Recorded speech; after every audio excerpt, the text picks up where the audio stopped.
রাত্রি কোন রাত্রি? শুক্রবারের রাত্রি, জুমার রাত্রি। সারা সপ্তাহের মধ্যে সবচেয়ে বরকতময় ফজিলতপূর্ণ রাত্রি হলো আজকের এই রাত্রি এবং আগামী কালের যে দিন, সেই দিন শুক্রবারের দিন।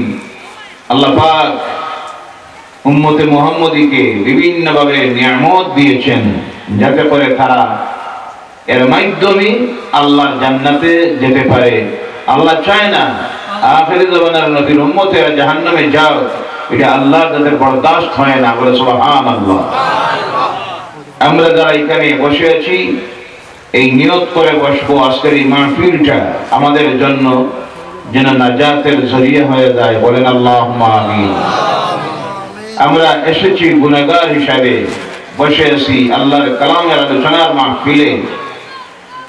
নিয়ত করে বসবেন যখন, বিগত জীবনের গুনার কথা ইয়াদ করবেন, দিলের মধ্যে স্মরণে রাখবেন, মুনাজাত হবে, দুই হাত তুলে আল্লাহর কাছে কান্দিবেন। আপনাদের এই চোখের পানির দাম, উম্মতে মুহাম্মদীর চোখের পানির দাম আল্লাহর কাছে এত মর্যাদাপূর্ণ। আল্লাহর ডরে আর ভয়ে যখন আল্লাহর বান্দাবান্দিরা দুই চোখের পানি ছেড়ে দেয়, সঙ্গে সঙ্গে আল্লাহ পাক তার জীবনের গুনাহ মাফ করে দেয়। বলেন সুবহানাল্লাহ। আমরা সকলে আজকের এই মাহফিল থেকে নিষ্পাপ হয়ে বাইর হয়ে যেতে পারি, আল্লাহ যেন তৌফিক দেয়। বলেন আল্লাহুম্মা আমিন। একজন যুবক ভাইরা মাহফিল দিয়েছে, এটা আজকে দ্বিতীয়তম বর্ষ না তৃতীয়তম? জি, এটা দ্বিতীয়তম বর্ষ। বিগত বছর এখানে মাহফিল হয়েছে জি 2 দিন। কয় দিন? আলহামদুলিল্লাহ। এই বছর তারা 2 দিনের মাহফিল দিয়েছে। বলুন আলহামদুলিল্লাহ। এই যে মাহফিল গত বছর হলো, এই বছর 2 দিনের মাহফিল চলতেছে। আপনারা খুশি না নারাজ? আওয়াজ করে বলেন খুশি না নারাজ? আগামী দিন এইভাবে মাহফিল হোক, আগামী বছর আপনারা চান কি চান না? প্রত্যেকে রাজি আছেন? আল্লাহ যেন প্রত্যেককে সহযোগিতা করার, সাহায্য করার, উপস্থিত থাকার তৌফিক দেয় এবং হায়াত যেন দেয়। বলেন আল্লাহুম্মা আমিন। এই কিতাব হলো আল্লাহর কালাম। কার কালাম? যখন শুধু ছিল আল্লাহ আর কেউ ছিল না, তখনই আল্লাহ পাক এই কালামকে লিপিবদ্ধ করে রেখে দিয়েছেন আখিরি জামানার নবীর কাছে পাঠানোর জন্য এবং বিশ্ব মানুষের মুক্তির জন্য। বলেন সুবহানাল্লাহ। প্রশ্ন আসতে পারে, কিভাবে আমরা জানলাম এই কোরআনুল কারীমকে আল্লাহ রাব্বুল আলামিন সর্বপ্রথম লিখে মাহফুজের মধ্যে রেখে দিয়েছিলেন? আল্লাহর কালামকে যদি জিজ্ঞাসা করা হয়, আল্লাহর কালামকে সুন্দর ভাষায় দুনিয়ার মানুষকে জানাইয়া দেয়, ও দুনিয়ার মানুষ জেনে রাখো, এই পৃথিবীতে কাগজের কলমের লিখিত কোরআন আমি হওয়ার আগে কোথায় ছিলাম তোমরা জেনে রাখো। আল্লাহর কালাম জানাইয়া দিতেছে, বাল হুয়া কুরআনুম মাজিদুম ফি লাওহিম মাহফুজ। জোরে বলো আল্লাহু আকবার। মুমিনের সবচেয়ে বড় স্লোগান হলো আল্লাহু আকবার। আর জোরে বলেন আল্লাহু আকবার। এই আল্লাহু আকবারের পাওয়ার আছে না নাই? আল্লাহু আকবারের আওয়াজে গৌর গোবিন্দের সাততলা বিল্ডিং জমিনে ধসে গিয়েছিল। বলে সুবহানাল্লাহ। মুমিনের মুখের আল্লাহু আকবারের আওয়াজে জালিমদের, বাতিলদের হৃদয়ে কম্পন ধরিয়ে দিতে পারেনি না? না ভাইরা আমার, আল্লাহ রাব্বুল আলামিন সেই জায়গায় বলছেন, কোরআন বলে দিতেছে এই পৃথিবীতে আসার আগে আমি ছিলাম লৌহে মাহফুজ নামের একটা জায়গায় সুরক্ষিত অবস্থায়। আল্লাহ পাক নাযিল করতে গিয়ে এই কোরআনকে কোন পাহাড়ের উপর আল্লাহ নাযিল করেন নাই। কেন করেন নাই? আল্লাহ তার কালামে সেই কথা দুনিয়ার মানুষকে জানাইয়া দিতেছেন। লাউ আনজালনা হাযাল কুরআনা আলা জাবালিন লারাআইতাহু খাশিআন মুতাসাদ্দিআন মিন খাশিয়াতিল্লাহ। আল্লাহু আকবার। এই কোরআনুল কারীমকে আমি যদি কোনো পাহাড়ের উপর অবতীর্ণ করতাম, তাহলে তোমরা দেখতা আমি আল্লাহর ডরে আর ভয়ে ওই পাহাড় চূর্ণ বিচূর্ণ হয়ে যাইত। সুবহানাল্লাহ। পাহাড় সহ্য করতে পারতো না এই কোরআনকে বহন করা, কিন্তু এই কোরআন নাযিল করলেন আল্লাহ পাক এমন এক নূরের হৃদয়ে, যিনি হলেন মুহাম্মদুর রাসূলুল্লাহ সাল্লাল্লাহু আলাইহি ওয়াসাল্লামের উপরে। আমার রাসূল হৃদয়ঙ্গম করে নিলেন গোটা কোরআনকে। একবার জিবরাইল আলাইহিস সালাম যখন তিলাওয়াত করতেন, সঙ্গে সঙ্গে আমার রাসূল কণ্ঠস্থ করে নিতেন। সুবহানাল্লাহ। এই আজিম কিতাব এসেছে কেন, এই আলোচনা আগেও করেছি, আজকে আবার বলছি। কোরআনুল কারীম আল্লাহ পাক কি জন্য নাযিল করলেন? কোরআনকে যদি জিজ্ঞাসা করেন আল্লাহর কালাম কি সুন্দর ভাষায় দুনিয়ার মানুষকে জবাব দিয়ে দেয় সময় কি জন্য আমি এসেছি। আলিফ লাম রা কিতাবুন আনজালনাহু ইলাইকা লিতুখরিজান নাসা মিনাজ যুলুমাতি ইলান নূর। বলো আল্লাহু আকবার। কিতাবুন আনজালনাহু ইলাইক, আপনার প্রতি কিতাবকে অবতীর্ণ করা হয়েছে লিতুখরিজান নাসা মিনাজ যুলুমাতি ইলান নূর। পৃথিবীর মানুষকে, শুধু মুসলমান নয়, গোটা পৃথিবীর মানব মণ্ডলীকে অন্ধকার থেকে আলোর দিকে টেনে টেনে বাইর করে আনার জন্য এই যে লাইট জ্বলতেছে, এই আলো নয়। ইসলাম হলো আলো, আল্লাহর দ্বীন হলো আলো, কোরআন হলো আলো, জান্নাত হলো আলো, অন্ধকার হলো কুফরি, শিরকিয়াত, বিদআত, আল্লাহর নাফরমানি। এর থেকে মানুষকে ইসলামের দিকে, জান্নাতের রাস্তায় আনার জন্য এসেছে আল্লাহর কালাম কোরআন। সুবহানাল্লাহ। কি নিয়ামত পাইলাম, বুঝলাম না মুসলমানেরা। আল্লাহর কালাম কোরআনুল কারীমে কি আছে? কোরআনকে যদি জিজ্ঞাসা করা হয়, আজকের পৃথিবীর সবচেয়ে বড় দুইটা অসুবিধা দেখা দিয়েছে। একটা হলো এই পৃথিবীর মানুষের মধ্যে শান্তি নাই। পাপাচার আর পাপাচার যখন বাড়তেছে, মানুষ তখন শান্তি বুঝাইতেছে, কিন্তু শান্তি পেতে পাইতেছে না। শান্তি পাওয়ার জন্য এই পৃথিবীতে যতদিন আল্লাহর কালাম প্রতিষ্ঠিত হবে না, এই কোরআনের আইন প্রতিষ্ঠিত হবে না, জেনে রাখবেন যত আইন তৈরি করা হোক, আল্লাহর জমিনে মানুষ শান্তি পাওয়া সম্ভব হবে। যা জ্বলন্ত প্রমাণ, চুরি দিন দিন বাড়তেছে না কমতেছে? মূল আয়াতে পরে আলোচনায় যাব। দিন দিন চুরি বাড়ছে না কমছে? ডাকাতি, তাড়াতাড়ি বলবেন, বাড়ছে না কমছে? জেনা, সুদ, ঘুষ, মদ সব বাড়তেছে। কঠোর আইন তৈরি করা হচ্ছে, কিন্তু যত কঠোর আইন তৈরি হচ্ছে, মানুষের নৈতিক চরিত্র সংশোধিত হচ্ছে না। তার কারণ হলো যত আইন তৈরি করা হচ্ছে, আইন তৈরি করতেছে মানুষকে ঠিক করার জন্য, মানব তৈরি আইন দিয়া কোনো কালে কোনোদিন পৃথিবীর মানুষের চরিত্র সংশোধন করা যাবে? কারণ এই মানুষের স্রষ্টা কে? আওয়াজ করে বলেন, মানুষের স্রষ্টা কে? আইন চলবে কার? আইন মানতে হবে কার? আল্লাহর আইন ছাড়া মানুষের চরিত্র ঠিক করা যাবে? তার একটা মাত্র প্রমাণ দিই। আজকে রাত্রিতে পুলিশ ধরলো এখানে একটা চোর, কি ধরলো? ধরে থানায় নিয়ে গেল। হইতে পারে কাল সকালে থানার থেকে বিদায়, কথা ঠিক কিনা? কোন নেতা মন্ত্রীর যদি আত্মীয় হয় তাহলে তো 10 গুণ মাফ। ফোন যাইব থানায়, ওসি সাহেব এটা ছাড়ি দেই, এটা আমার কিছু আত্মীয় লাগে অথবা পার্টির মানুষ, শেষ। কথা ঠিক কিনা? আপনারা বলুন, চুরি বন্ধ হবে? বুঝলাম তাও না।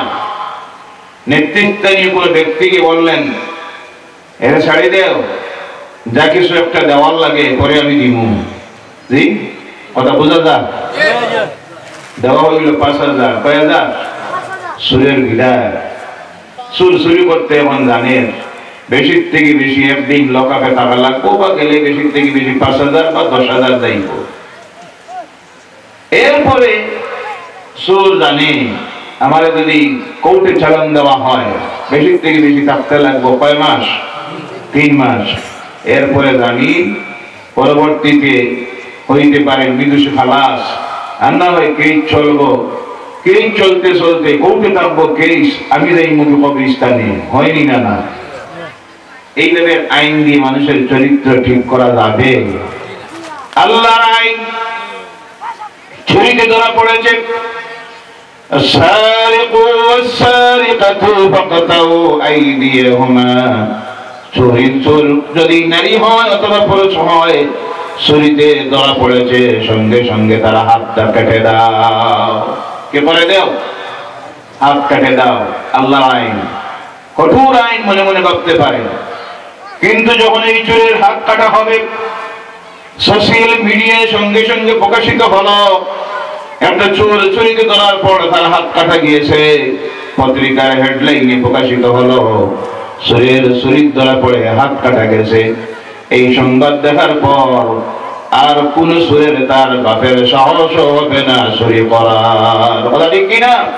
কারণ যাদের ধরা পড়লেই হাত শেষ, টেলিফোনে কাজ দিবে না, ৫-১০ হাজারও কাজ হবে। এই সংবাদ প্রকাশিত হওয়ার পরে আর শুরু করবে না।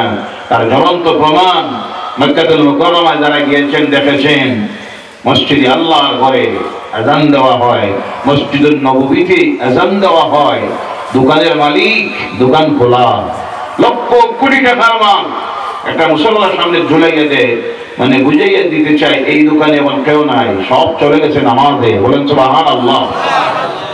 একটা চোরের সাহস হয় না দোকানে ঢোকার, কোনো মালে হাত দেওয়ার, কেশবাসকে হাত দেওয়ার, কারণ জানে যদি চুরিতে লাগি পরের দিনে হাত নাই, চুরি হাত নাই। এই হলো আল্লাহর আইন। বলেন সুবহানাল্লাহ।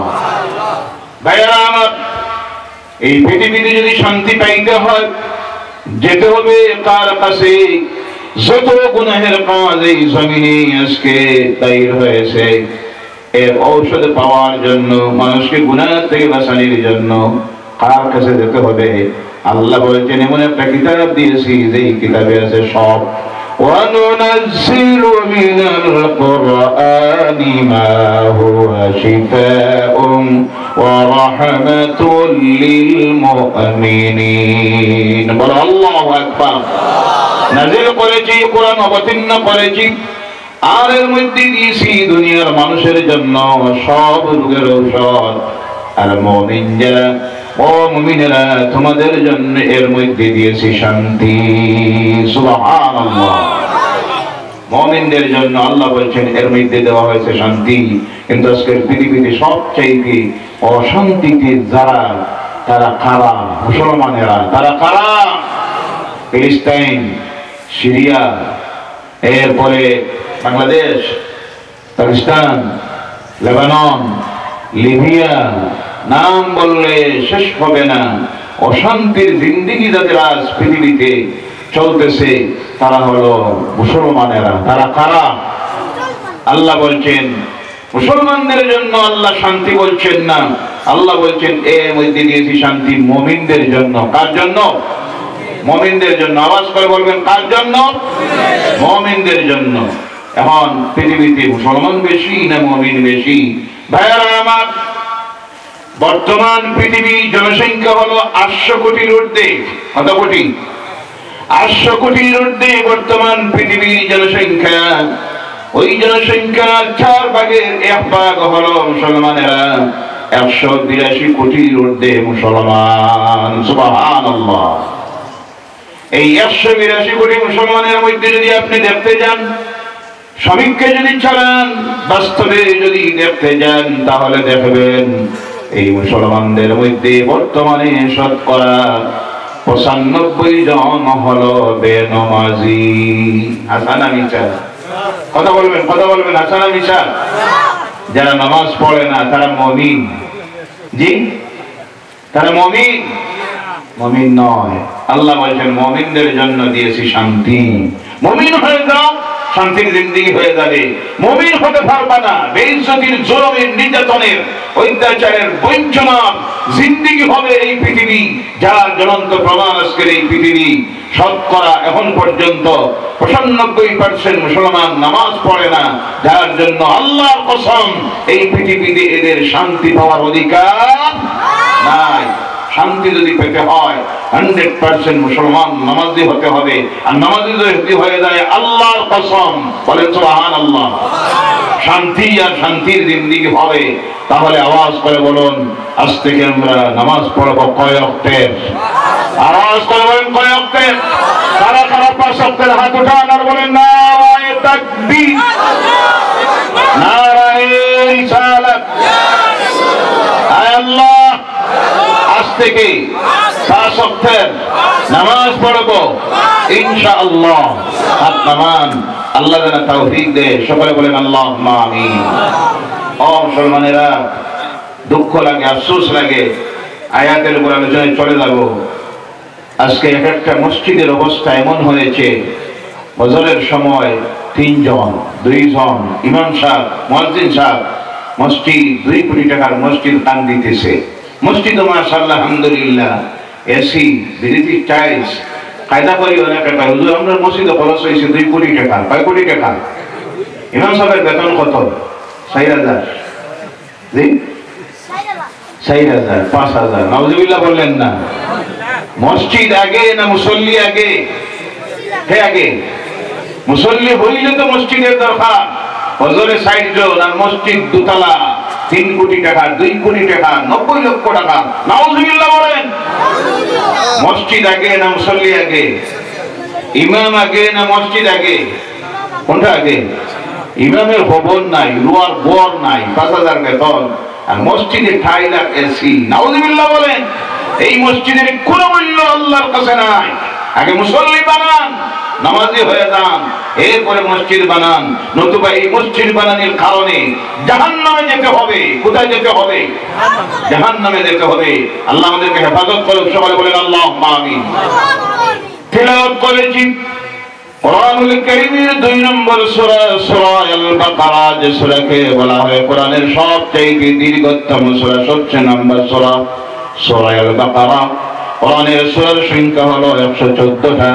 1 নম্বর হলো সূরা আল ফাতিহা, যেটা আমরা প্রত্যেকে জানি এবং প্রতি 5 ওয়াক্তের নামাজে, প্রত্যেক নামাজের মধ্যে আমরা তিলাওয়াত করি। তিলাওয়াত করা হলো ফরজ। তিলাওয়াত করা। 2 নম্বরে হলো সূরা আল বাকারা।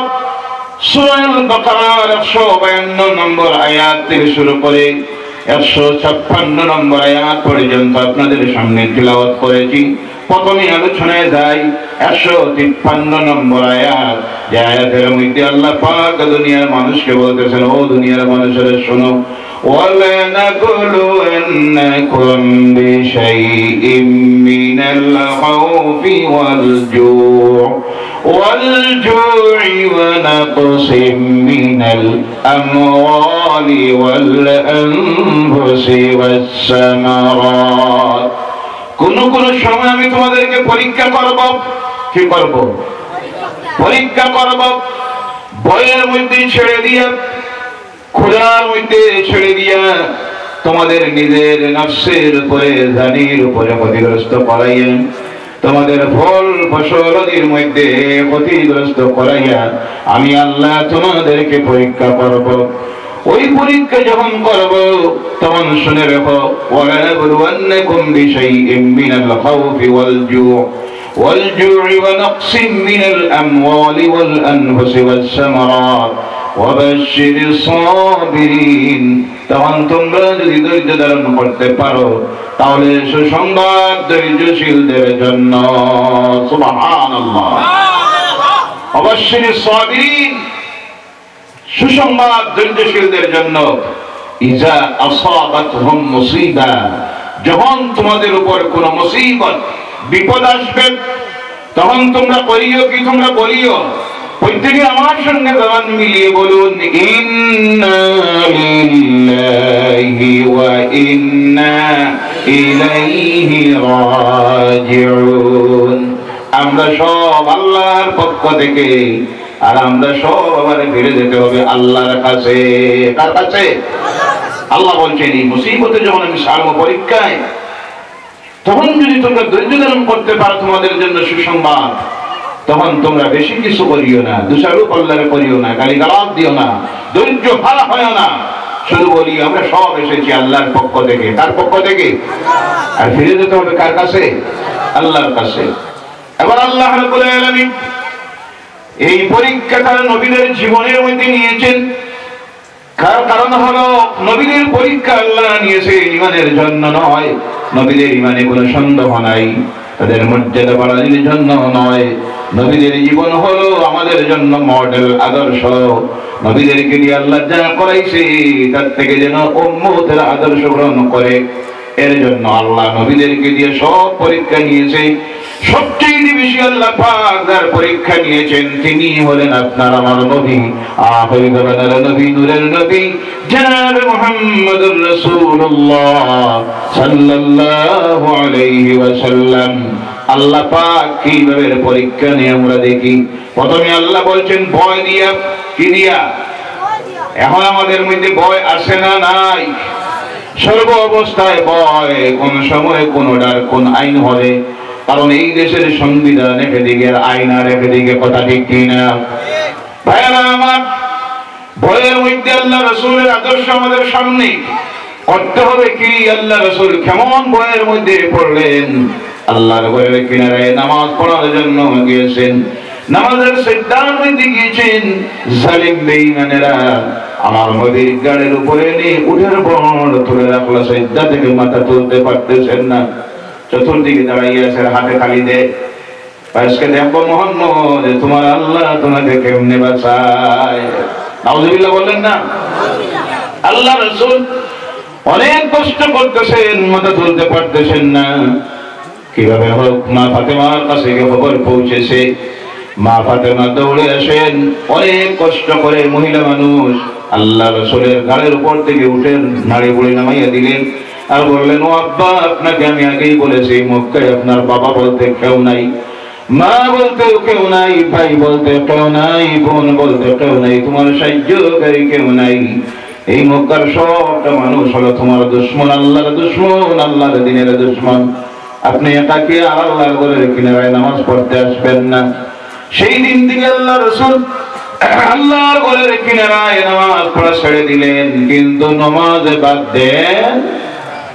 ঘরে নামাজ পড়তেন আল্লাহ রাসূল, দুই একজন সাহাবায়ে কেরামদেরকে নিয়ে জামাতে নামাজ পড়তেন। সাহাবায়ে কেরামদেরকে বলে দিলেন, ঘর থেকে বাইরে হয়ে গিয়ে নামাজ পড়িও না, ঘরে নামাজ পড়ো। দুই তিনজন মিলিমিলি জামাতে নামাজ পড়তেন। বলেন সুবহানাল্লাহ। নামাজ কিন্তু ছেড়ে দেন নাই। ভাইয়ারা আমার, এইভাবে দিন যায় খাল যায়, ভয় আর ভয় সাহাবায়ে কেরামদেরকে ঈমানের পরিচয় দিতে গিয়ে ভয় হয়। আজকের এই পৃথিবীতে এই অবস্থার সম্মুখীন মুসলমানরা আছে না নাই? বিভিন্ন জায়গায় নিজেকে মুসলমান পরিচয় দিতে গিয়ে ভয় লাগে, না জানি কি অবস্থা কখন হবে। দাঁড়িয়ে রাখতে গিয়ে ভয় হয়, টুপি মাথায় দিয়ে লম্বা জামা গায়ে দিয়ে রাস্তায় চলতে গিয়ে, গভীর রাত্রিতে বিভিন্ন জায়গায় রেল স্টেশন, বিভিন্ন জায়গায় আছে হাঁটতে গিয়ে ভয় হয়, না জানি জালিমেরা অত্যাচার শুরু করে দিবে, আছে না নাই? সেই সময় সাহাবায়ে কেরামদের এই অবস্থা। আল্লাহ রাসূল সাল্লাল্লাহু আলাইহি সাল্লামের সাহাবীরা ঘরের মধ্যে লুকিয়ে লুকিয়ে থাকতেন, দ্বীনের ইসলামের প্রকাশ করতেন না। খবর পেয়ে গেছেন আবু জেহেল, সুমাইয়া নামের মহিলা ইসলাম গ্রহণ করেছে। হঠাৎ করে সাক্ষাৎ হয়ে গেছে আল্লাহর ঘরের দরজার সামনে। ডাক দিয়ে দাঁড়ায়, বলে, সুমাইয়া দাঁড়া, শুনলাম তুই নাকি মুহাম্মদের প্রচারিত দ্বীন গ্রহণ করেছিস, কিন্তু ঈমানদার যারা মুমিন তারা দুনিয়ার কোন শক্তিকে ভয় করে না। কথা ঠিক কিনা? সুমাইয়াকে যখন জিজ্ঞাসা করেছে, বেচারি সবাই দিন, সুমাইয়াকে জিজ্ঞাসা করে, সুমাইয়া রে, তুই নাকি মুহাম্মদের প্রচারিত দ্বীন গ্রহণ করেছ? হযরতে সুমাইয়া বলেন, অবশ্যই আল্লাহর দ্বীন হক ধর্ম গ্রহণ করেছি, তাতে কোনো ভয় নাই। সঙ্গে সঙ্গে আবু জেহেল একটা লেঞ্জা দিয়া মহিলা সুমাইয়ার পেটের নিচে আঘাত করে সঙ্গে সঙ্গে সেই লেজাটা সামনের দিক থেকে ঢুকে পিছনের দিকে বাইর হয়ে যায়। আল্লাহর ঘরের সামনে ইসলামের জন্য, ঈমানের জন্য, আল্লাহর দ্বীনের জন্য সর্বপ্রথম যিনি শহীদ হয়েছেন তিনি কোনো পুরুষ নয়, একজন মহিলা, যেই মহিলার নাম হলো হযরত সুমাইয়া রাদিয়াল্লাহু তাআলা আনহা। সুবহানাল্লাহ। ইসলামের ইতিহাসে স্বর্ণাক্ষরে তার নাম লিখিত আছে। ইসলামের জন্য সর্বপ্রথম শহীদ হয়েছেন একজন মহিলা, যিনি হলেন হযরত সুমাইয়া। এইভাবে নির্যাতন চলতেছে, ভয় আর ভয়। আমার ভাইয়েরা, আল্লাহ পরীক্ষা নিতেছেন আর উদাহরণ রাখতেছেন আমাদের জন্য।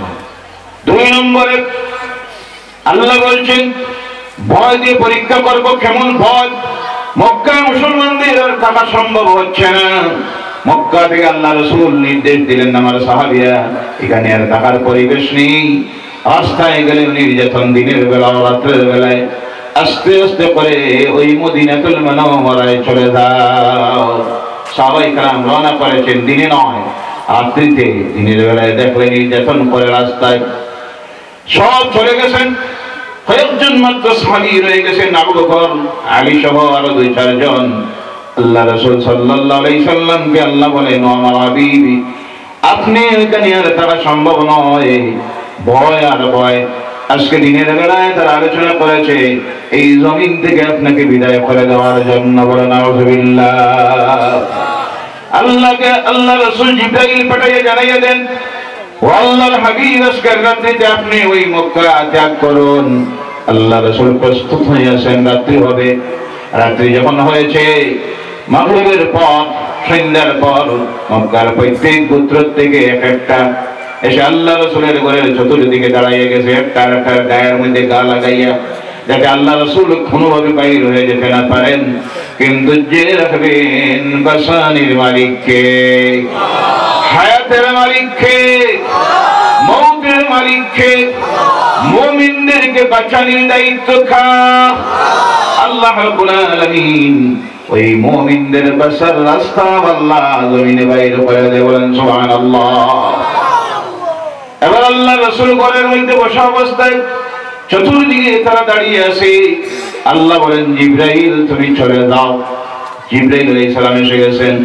এসে বলেন, ইয়া রাসূলুল্লাহ সাল্লাল্লাহু আলাইহি সাল্লাম, এক মুষ্টি বালুকা রাশি আপনি হাতে নেন। আল্লাহ রাসূল হাতে নিলেন। আর জিবরাইল আলাইহিস সালাম বলেন, আপনি কোরআনুল কারীমের কলব যাকে বলা হয়, হৃদয় বলা হয়, যে সূরাটার নাম হলো সূরা ইয়াসিন। কোন সূরা জানা আছে? জানি না। আফসোস, কি নিয়ামত আল্লাহ দিল। আল্লাহর ওয়াস্তে অনুরোধ রাখি, যাবার হয়ে গেছে, প্রত্যেকের কমপক্ষে নিজের ছেলে মেয়েকে কোরআনুল কারীমের এই বরকতময় ফজিলতপূর্ণ সূরাগুলি, সূরাতুর রহমান, সূরা মুলুক, সূরা আল ওয়াকিয়া, সূরা ইয়াসিন, সূরা কাহাফ মুখস্থ করাবেন। রাজি আছেন? কোরআনের তিলাওয়াত শিখাবেন। রাজি আছেন? এই শিক্ষানির জন্য একমাত্র শিক্ষা ব্যবস্থা বর্তমান হলো আমাদের মক্তব শিক্ষা। কোন শিক্ষা?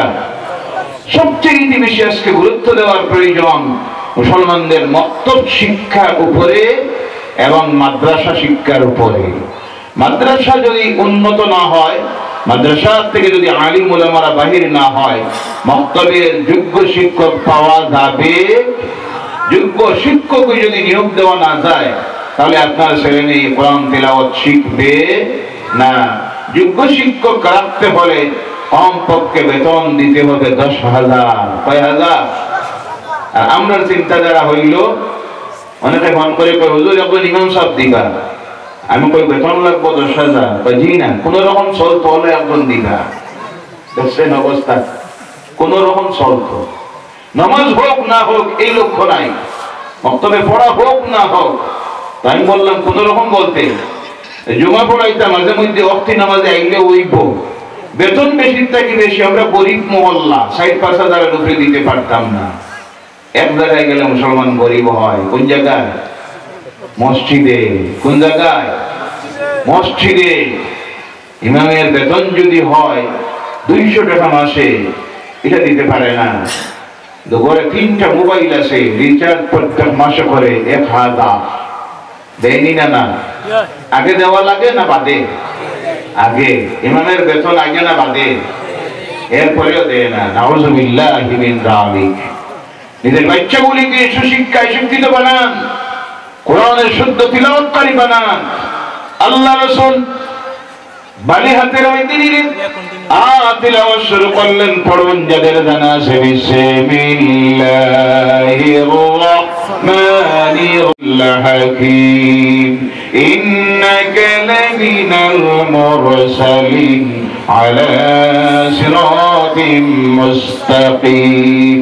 এইভাবে তিলাওয়াত করে করে আল্লাহ রাসূল যখন গিয়ে পৌঁছিলেন লা ইউবসিরুন পর্যন্ত, জিবরাইল বলেন ওই বালুকাশের মধ্যে আপনি ফুঁক দিয়ে ওই জালেমদের উপরে নিক্ষেপ করে দেন। যেমনি নিক্ষেপ করলেন, আল্লাহ বলেন ওয়া মা রামাইতা ইয রামাইতা ওয়ালাকিন্নাল্লাহ রামা। বলে আল্লাহু আকবার। নিক্ষেপ করেন নাই আপনি, আপনি যে নিক্ষেপ যেটা করেছেন এটা আপনার রব আল্লাহ নিজে নিক্ষেপ করে দিয়েছে। প্রত্যেকটা মাথায় চোখে গালের মধ্যে গিয়ে পড়ছে, চোখ বন্ধ করে হাতের পুরো তরবারি রেখে চোখ মুছে, আর আমার আল্লাহ বলেন হাবিব আপনি বাইর হয়ে চলে যান। বলেন সুবহানাল্লাহ। বাঁচাইল কে? এর জন্য আল্লাহ বলছেন ওয়ামান ইয়াত্তাকিল্লাহা ইয়াজআল লাহু মাখরাজা ওয়া ইয়ারযুকুহু মিন হাইসু লা ইয়াহতাসিব। আল্লাহু আকবার। যাদের অন্তরে আল্লাহর ভয় ঢুকে যায়, যারা প্রকৃত মুত্তাকি হয়ে যায়, এই দুনিয়ায় তাদের বাঁচার রাস্তা আল্লাহ বাইর করে দেয়। সুবহানাল্লাহ। মুত্তাকি হয়ে যান, আল্লাহর জাতের কসম বাঁচার রাস্তা বাইর করে দিবেন কে? আল্লাহ বাইর করে দিবেন। শুধু বাইর করে দিবেন তা নয়, আল্লাহ বলতেন যারা ওই মুত্তাকি হয়ে যাবে তাদের বাঁচার রাস্তা তো বাইর করে দিবই, তৎসঙ্গে তাদের রিজিক আসবে কোথা থেকে তারা চিন্তা করতে হবে না। আমি আল্লাহ পাক তাদের কল্পনার বাইরে থেকে তাদের রিজিকের ব্যবস্থা করে দিব। সুবহানাল্লাহ। এর প্রমাণ আগের জমানায় আপনাদের আমার বাপ চাচা দাদা যারা নাসলা তাদের আওলাদ কমপক্ষে থাকতো 7-8 জন 10 জন। কথা হাসানা নিশা জি? এরা খাইছে না না খাইয়া মরছে? রিজিক দিল কে? সব ছিল মুত্তাকি, হারাম ভক্ষণ করতো না, চুরির রাস্তায় যাইতো না, ডাকাতিতে নাই, জিনায় নাই, পরিশ্রম করে হালাল কামাতো, 5 ওয়াক্তের নামাজ পড়তো, যা কিছু তিলাওয়াত জানা থাকতো ঘরের বারিন্দায় বসে তিলাওয়াত করতো। আল্লাহ মুত্তাকিদের রিজিকের ব্যবস্থা করে দিল। বলেন সুবহানাল্লাহ। আগের চাইতে রিজিক এখন বাড়ছে না কমছে? বাড়ছে। প্রোডাকশন বাড়ছে, আধুনিক বিজ্ঞানের বিভিন্ন প্রযুক্তিতে সব বাড়ছে। ক্ষেতখামারে ঔষধ সার প্রয়োগ করে খাবার বাড়ছে, রিজিক বাড়ছে, কিন্তু ছেলে মেয়ে যখন একটা হয় 2টা তাই আর না তালা লাগাও জি, বাসানির চিন্তা আছে। বাড়ছে কিন্তু বরকত কমছে। কোনটা কমছে? বরকত নাই হয়ে গেছে। তার কারণ হলো যে ঘরে তাকে বেনামাজি সেই ঘরে আল্লাহর রহমত নাযিল হয়, আল্লাহর লানত অবতীর্ণ হয়। কি অবতীর্ণ হয়? লানত যেখানে সেখানে বরকত নাই। আগের মানুষ রুজি করতো 50 টাকা 20 টাকা 30 টাকা, এরপরেও ছিল বরকত।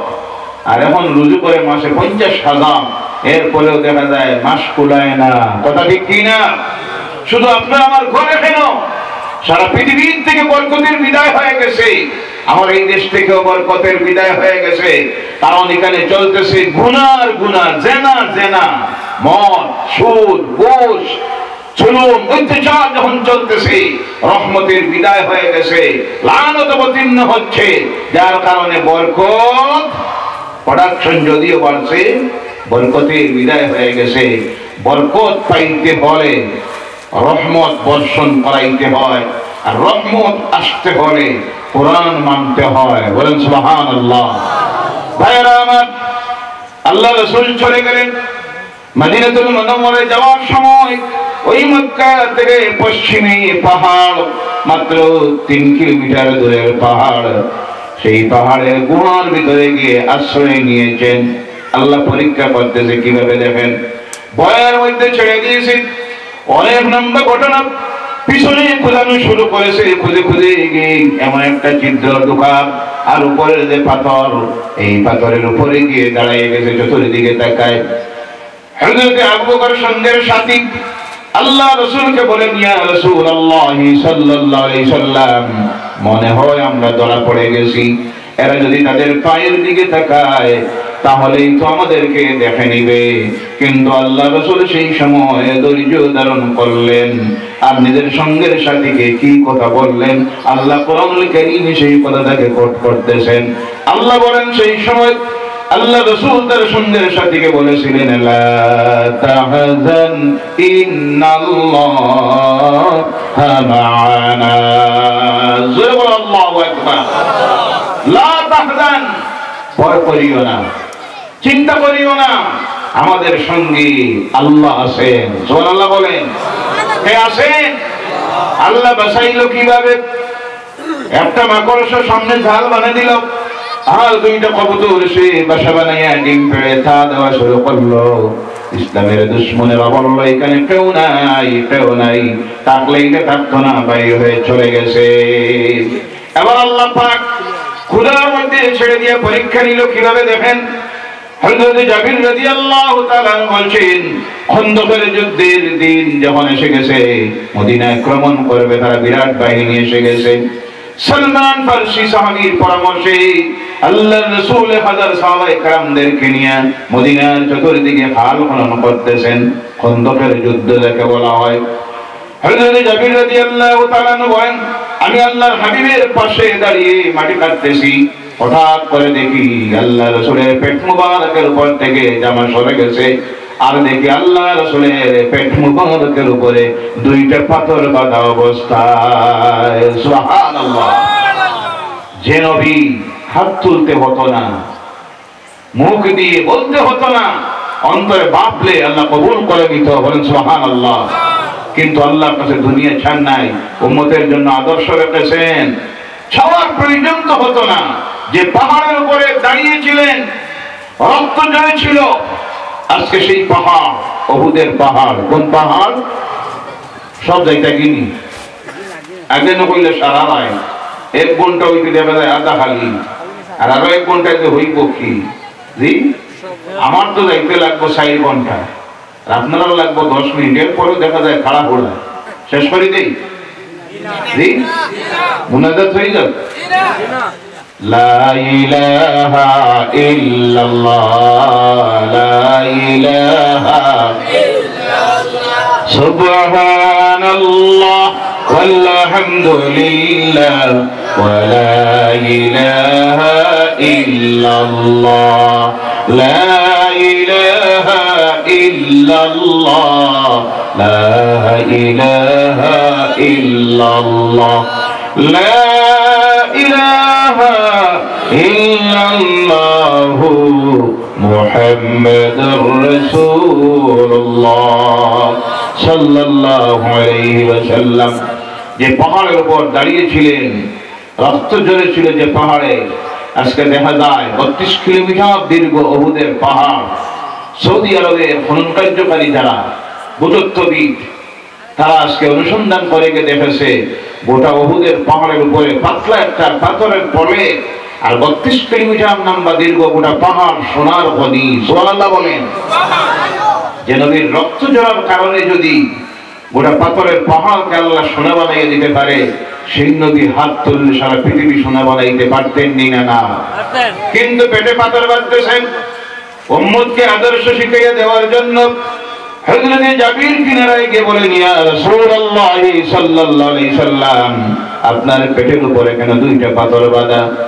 আল্লাহ রাসূল বলেন, জাবির রে, আজকে 3 দিন হয়ে গেছে আল্লাহর নবীর পেটে কোনো খাবার পড়ে নাই। সুবহানাল্লাহ। একটা বাঁধলাম, কাজ করতে গিয়ে কষ্ট হয়, সোজা হয়ে দাঁড়াইতে পারি না, তাই 2টা পাথর বেঁধেছি। জাবির রাদিয়াল্লাহু তাআলা মাত্র ধৈর্য ধারণ করতে পারেন না, ঘরে চলে গেছেন। স্ত্রীকে ওকে বলেন, ঘরে কি খাবার আছে? বুখারী শরীফের হাদিসের মধ্যে আসতেছে, স্ত্রী বলেন, একটা মাত্র ছাগলের বাচ্চা আর 1 কিলোর মতো আটা। ছাগলের বাচ্চা জবে করে বললেন, তুমি রান্না করো আর আটার খামির বানিয়ে আল্লাহ রাসূলের কাছে গিয়ে বলেন, ইয়া রাসূলুল্লাহ সাল্লাল্লাহু আলাইহি ওয়াসাল্লাম, আজকে আমি জাবিরের বাড়িতে আপনার দুপুর বেলার দাওয়াত। আল্লাহ রাসূল দাওয়াত কবুল করলেন, একটা পাথরের উপরে দাঁড়ালেন আর দাঁড়িয়ে বলেন, ও খন্দকবাসীরা, তোমাদের সকলের আজকের দাওয়াত হলো আমার সাহাবী জাবিরের বাড়িতে। সুবহানাল্লাহ।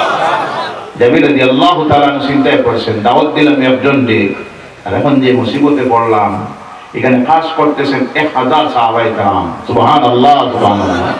আল্লাহ রাসূল বলেন, জাবির চিন্তা করিও না, তুমি বাড়িতে যাও, গিয়ে তরকারির হান্ডি যেটা রান্না করা হচ্ছে ডাকনি সরাইও না, আর আটা যেটা আছে রুটি বানাইও না, আমি আসার পরে সব ব্যবস্থা করবো। বলেন সুবহানাল্লাহ। আল্লাহ রাসূল সাহাবায়ে কেরামদেরকে নিয়ে হাজির হয়েছেন, গিয়ে ডাকনি মুবারক সরান, হান্ডির উপর থেকে নূরানি জবান মুবারক থেকে সামান্য তুতু নিক্ষেপ করলেন, আবার ডাকনি রেখে বললেন, তরকারি দেওয়া শুরু করো, কিন্তু ডাকনি সরাইও না। আটার মধ্যে সামান্য তুতু মুবারক দিলেন, আর বললেন, আটা বানানি শুরু করো, রুটি বানানি শুরু করো। 3 জন মানুষ রুটি বানানি শুরু করলো, এবার রুটি দেওয়া হচ্ছে আর তরকারি দেওয়া হচ্ছে। জাবির রাদিয়াল্লাহু তাআলা বলেন, আমার পরিবারের সব ভাইরা আল্লাহ রাসূলের পেট ভরে খেলেন, 1000 সাহাবীরা পেট ভরে খেয়ে নিলেন। আল্লাহর জাতের কসম, এক টুকরা মাংস কমলো না, সামান্য আটাও কমলো না। সুবহানাল্লাহ। আমার রাসূলের হাতের সেই বরকত ছিল কিনা? তুতু মুবারকে সেই বরকত ছিল কিনা? তিনি কি তোমার আমার মতো মানুষ? কথা বলেন, তিনি কি তোমার আমার মতো মানুষ? আমরা কি নবীর মতো হতে পারবো? নবী কি আমাদের মতো? এই বিশ্বাস আমাদের আছে, আমরা নবীর মতো নয়, নবীর পায়ের ধুলার সমান হওয়ার ক্ষমতা আমাদের। কিন্তু সেই দিন আফসোস লাগে, অনেক সময় আমি মনে মনে ভাবি, কেমনটা যদি শুরু হয়, পয়লা মনে বাংলাদেশ থেকে শুরু হয়, বুঝি মাসে দেখি একটা কইতেছে যে ইবাদত করে শিক্ষা গ্রহণ করে কেউ যদি চায় নবীর চাইতে আরো অ্যাডভান্স হইতে পারবে। নাউযুবিল্লাহ বলেন। আল্লাহ সব জাহিল গুলির মনে হয় আল্লাহ এক জায়গায় জমাই দিয়েছে, এটা হলো বাংলাদেশ। গুলি আল্লাহ হেদায়েত করে, সকলে বলেন আল্লাহুম্মা আমিন। সব আবার না, মুহাক্কিক অগণিত উলামায়ে কেরাম আউলিয়ায়ে কেরামরা বাংলাদেশে আছেন না? না, হক্কানি উলামায়ে কেরামরা আছেন না? মুহাদ্দিস, মুফাসসিরুল কোরআন, জ্ঞানের সাগরে আলিম আছেন, কিন্তু লোকে আরো কিছু বিভিন্ন জাহিলেরা আছে। মাঝে একটা কয় দেখি, হাদিস শরীফে এসেছে, আল্লাহ রাসূল বলে গেছেন, ডোনাল্ড ট্রাম্প কি যেমন প্রেসিডেন্ট হয়েছে, কোনটা আমেরিকা, জি ডোনাল্ড ট্রাম্প নাকি হাদিসে আছে রাসূলুল্লাহ বলে গেছেন প্রেসিডেন্ট হইব। নাউযুবিল্লাহ বলেন। কি পাগল ছাগল গুলি! আল্লাহ এগুলির থেকে, এইসব আজেবাজে কথার থেকে আমাদেরকে হেফাজত করুক, সবাই বলেন আল্লাহুম্মা আমিন। আর একটা দেখি মাঝে একদিন বলতেছে, জোহরের নামাজ 4 রাকাত। কয় রাকাত মানবা আপনারা? বিভিন্ন সংগঠন আমরা করি, নাজাতুত তাবির, জমিয়ত উলামায়ে হিন্দ, তাবলীগ, তারপরে আহলে সুন্নাত ওয়াল জামাত। কোন সংগঠনের উলামায়ে কেরামকে কোনদিন বলেছেন আর 1500 বছর হয়ে গেছে যে জোহরের নামাজ 4 রাকাত? জি, আসরের নামাজ 4 রাকাত, মাগরিবের 3 রাকাত, এশার 4 রাকাত, বাকি যে পড়া হয় এটা কিছু আলিম উলামারা মন গড়া বানাইছেন। নাউযুবিল্লাহ। আল্লাহ ভয় হয় কোন দিন এরা কইতে পারে নামাজ আর বলতে কোনো নামাজই নাই, কারণ যে জায়গায় তারাবির নামাজ বলতেছে 8 রাকাত, আর কয়দিন বাদে বলবো 6, এরপরে বলবো তারাবি, আর এমন লাগেও না। নাউযুবিল্লাহ বলেন, নাউযুবিল্লাহ। এইসব ফিতনাপূর্ণ কথা থেকে আমাদেরকে আল্লাহ হেফাজত করুক, সকলে বলেন আল্লাহুম্মা আমিন। যেই সময়ের চাহিদা হলো এই জাতির মানুষ বিশ্বে, ভারতবর্ষে ঐক্যবদ্ধ হওয়ার কথা, সেই সময় কিছু ফিতনাবাজারা এখন আমাদের মধ্যে বিভেদ তৈরি করতেছে, আসে না? নাই। এগুলো সব হলো ইহুদি নাসারাদের দালাল।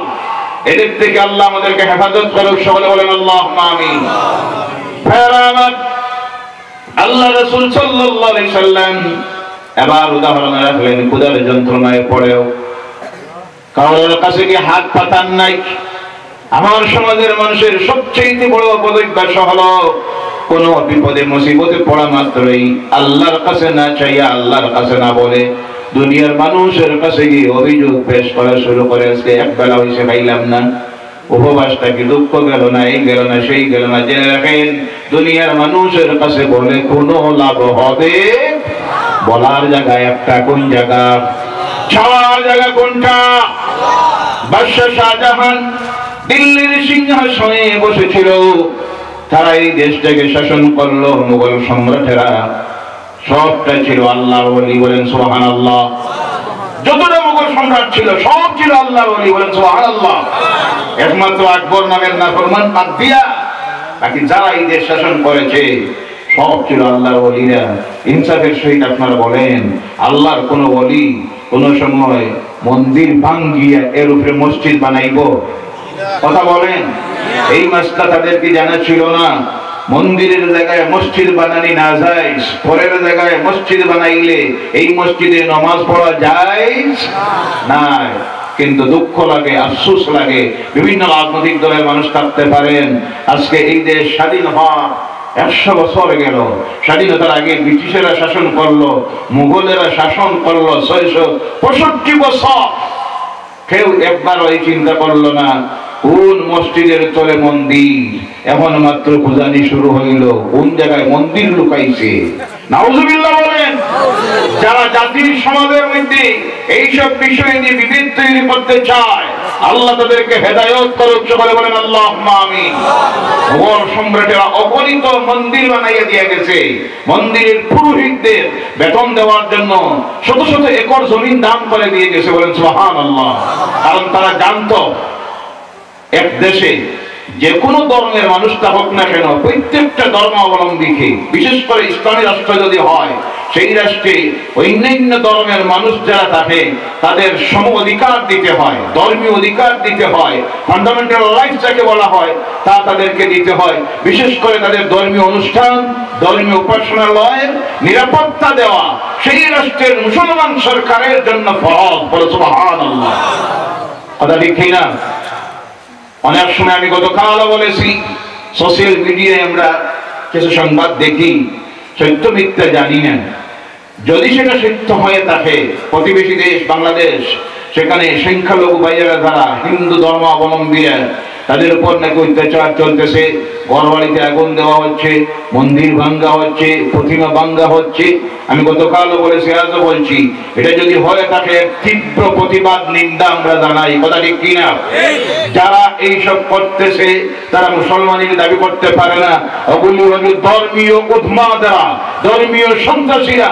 এইভাবে কিছু কুলাঙ্গারদের কারণে পৃথিবীতে আজ ইসলাম লজ্জিত, ওরা পৃথিবীর মুসলমানরা কলঙ্কিত। কথা ঠিক কিনা?